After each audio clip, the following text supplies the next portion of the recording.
Separado. Olá, hoje é quinta-feira, dia 21 de março de 2024. Nós estamos aqui uma vez mais para fazermos nossos estudos bíblicos. Meus 3 recadinhos que sempre dou antes do estudo. O primeiro deles, estamos lendo a Bíblia toda na Primeira Igreja Batista do Castelo e todos os dias deixamos um breve estudo para que você tenha mais informação sobre o texto bíblico. Ou leia o capítulo, ouça o estudo, depois compartilhe com as pessoas que você ama para que elas possam ser edificadas. Segundo recado, você precisa de um método sistemático de leitura da Bíblia. Isso vai te ajudar a compreender a Escritura, lê-la de início a fim, dar uma nova perspectiva para a leitura. Então nós aconselhamos aqui que você compre a Bíblia 365. Pode procurar o Marnone lá, procura um exemplar para ele. Ela separa a leitura do texto bíblico todos os dias em um trecho do Velho Testamento, um trecho do Novo, um trecho de Salmos e um trecho de Provérbios. O meu último conselho aqui é que você olhe na descrição desse áudio aqui, veja os dias que nós temos estudos bíblicos e procure um dia para que você esteja conosco estudando a Bíblia, isso vai edificar a sua vida. O estudo de hoje se chama Separado, nós vamos ler apenas 2 versículos. Ezequiel 42:14 diz assim: Assim que os sacerdotes entrarem nos recintos sagrados, só poderão ir para o pátio externo após tirarem as vestes com as quais ministraram, pois elas são santas. Porão outras vestes antes de se aproximar dos lugares reservados para o povo. E o versículo 20 diz assim: Assim ele mediu a área nos 4 lados. Em torno dela havia um muro de 250 metros de comprimento e 250 metros de largura, para separar o santo do comum. Em Êxodo 25 a 28, Moisés recebe uma série de instruções de como ele deveria construir o tabernáculo, como ele deveria ser. Essas instruções são profundamente detalhadas. Elas são profundamente detalhadas e Moisés as segue. Aliás, vou colocar aqui um link para que você possa ver como é que era a descrição do tabernáculo, um link com a descrição visual, e você vai achar bastante interessante. Na construção do templo, Salomão também fez da forma que tinha que ser feito. Ele fez de uma maneira de acordo com a lei, seguindo os princípios daquilo que Deus tinha ordenado para a construção do templo. Aqui nós estamos lendo Ezequiel, que a partir do capítulo 40 começa a ter um tour com um anjo por todo o templo, por uma visão do templo. E ele tem uma visão do templo totalmente detalhada. E a ideia básica, uma das premissas essenciais da construção do templo, é que ele tinha que ser perfeito e que ele não poderia ser contaminado. Ele não poderia sofrer nenhuma espécie de contaminação. Isso não somente no templo, esse é todo o rito do Velho Testamento, da Antiga Aliança. A ideia de contaminação acompanhava não somente a construção do tabernáculo, mas toda a lei. Eu vou te dar alguns exemplos para você entender isso. Se nós vamos a Levítico, capítulo 5, versículo 2, diz assim, Levítico 5, 2, diz assim: Se alguém tocar qualquer coisa impura, seja um cadáver de animal selvagem ou de um animal do rebanho, ou alguma das pequenas criaturas que povoam a terra, ainda que não tenha consciência disso, ele se tornará impuro e será culpado. No versículo 3 diz: Se alguém tocar impureza humana, qualquer coisa que torne impuro, sem ter consciência disso, quando souber, será culpado. O toque na impureza significava que a pessoa se tornava impuro. Isso era lido como pecado. Um dos exemplos marcantes disso, eu gosto muito desse exemplo, é o do voto de nazireado. O nazireu não poderia, durante o seu voto, tocar em nada que estivesse morto, pois se ele fizesse, ele estaria contaminado. Nós vemos em Números, capítulo 6, que fala do voto do nazireado, nos versículos 6 e 7, assim: Durante todo o período da sua separação para o Senhor, não poderá aproximar-se de um cadáver. Mesmo que o próprio pai ou mãe ou o irmão morra, ele não poderá tornar-se impuro por causa deles, pois traz sobre a sua cabeça o símbolo de sua separação para Deus. Eu vou ler com detalhe esse versículo 7. Mesmo que o seu próprio pai ou mãe ou irmão morra, ele não poderá tornar-se impuro por causa deles, pois traz sobre a cabeça o símbolo da sua separação para Deus. Mesmo que a pessoa perdesse algum familiar próximo, ele não poderia tocar nem se aproximar de um morto, porque isso o contaminaria.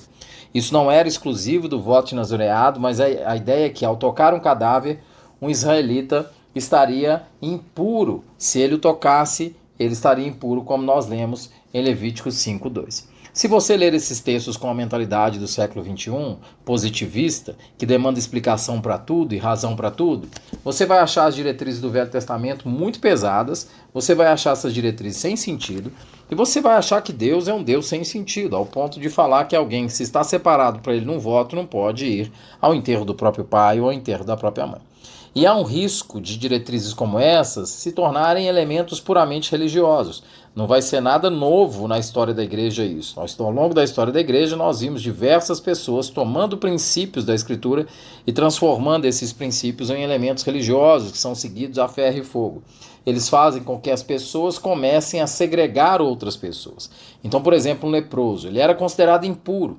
Em função disso, vivia muitas vezes um tipo de segregação social de quem se importava mais com a lei do que com as pessoas. Veja, se você lê em Números, capítulo 5, versículos 1 a 4, está escrito assim: O Senhor disse a Moisés: ordene aos israelitas que mantenham fora do acampamento todo aquele que tiver lepra, ou que tiver um fluxo, ou que se tornar impuro por tocar um cadáver. Mande-o para fora do acampamento, tanto homens como mulheres, para que não contaminem o próprio acampamento onde habitam entre eles. Os israelitas assim fizeram e mandaram para fora do acampamento, como o Senhor tinha ordenado a Moisés. Então, por que Deus estabelece esses princípios que parecem ser tão severos?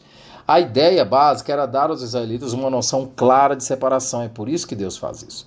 Veja que Deus é completamente santo, ele é imaculado. Se você olhar em Levítico, no seu capítulo 10, os versículos, eu estou passeando na Bíblia aqui hoje, né? Se você olhar Levítico 10, nos versículos 8 a 11, nós vamos enxergar isso assim, 8 a 11. Depois disse o Senhor a Arão: você e seus filhos não devem beber vinho nem outra bebida fermentada antes de entrar na tenda do encontro, senão vocês morrerão.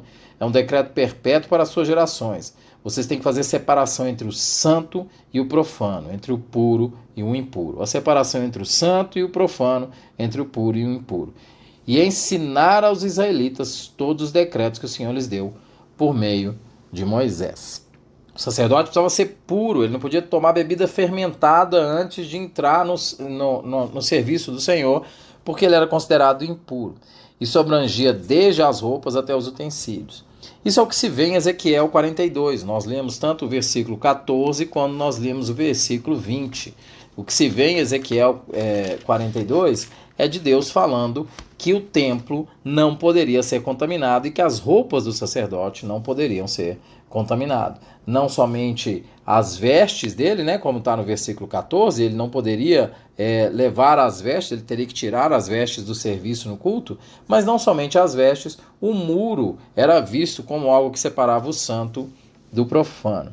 Veja, a conclusão óbvia do versículo 20 é que Deus considera o local em que ele habita santo e isso o separa do comum. Ao estabelecer esses princípios, Deus quer levar aos israelitas uma noção clara e uma reflexão de que Deus é santo e de que Deus é separado. A vida com ele deveria ser da mesma forma. Então, a pergunta ao interpretar um texto como esse não é por que Deus age assim. Porque senão nós olhamos para isso e começamos a ver princípios tão duros assim, e vemos como as pessoas usaram esses princípios erradamente ao longo da vida, e a gente começa a ver que Deus pode ser severo demais e a gente começa a perguntar por que Deus age assim. A questão correta não é por que Deus age assim. A questão correta é por que Deus deu esse tipo de instrução ao povo de Israel. Então eu vou repetir, a questão correta não é por que Deus age assim, mas a questão correta é por que Deus deu esse tipo de instrução ao povo de Israel. Em outras palavras, o que eu estou dizendo é que por trás de toda a afirmação da Escritura há uma pergunta. Esse é um princípio hermenêutico clássico, você pode encontrar lá na obra do Gadamer, Verdade e Método. É uma obra que vai falar exatamente sobre hermenêutica e ela vai falar que é princípio hermenêutico, quando você vê uma afirmação no texto, você procurar saber qual pergunta está orientando aquela afirmação. A resposta, portanto, tem que ser a pergunta não por que Deus age assim, mas a pergunta por que Deus deu esse tipo de instrução no contexto da velha aliança. A resposta passa pela noção clara de que, na cabeça de um israelita, era necessário haver a noção de que ele foi escolhido por um Deus que é santo, muito acima de tudo que ele jamais pensou e imaginou. E que esse Deus, em função da sua imensa graça, resolveu habitar com esse povo, mas ensinando a ele a diferença entre o santo e o profano. Assim, Deus deixa claro para esse povo que ele é santo e quer ensiná-los o caminho da santidade. É isso que ele faz, não se misturando com nada que está presente no mundo caído. A ideia de não se misturar com o cadáver é que Deus é vida e não morte. A ideia de não se misturar com alguma coisa suja é que Deus é limpo e não sujo. Portanto, a ideia é ensinar ao povo israelita que Deus é um Deus separado, que Deus é um Deus santo. Dessa forma, o princípio exposto em Ezequiel 42 é que Deus é santo separado e, portanto, ele deseja que seu povo entenda isso. Então a pergunta não é por que Deus age assim, mas por que Deus deu esse tipo de instrução. E a resposta é porque Deus quer ensinar a seu povo que ele é santo, que ele separa o santo do profano. Deseja que seu povo entenda isso e deseja que seu povo siga ele, dizendo, como ele diz lá em Levítico, que quer que o povo seja santo. E o apóstolo Pedro vai repetir isso em 1 Pedro 1,16, sede santos como eu sou santo.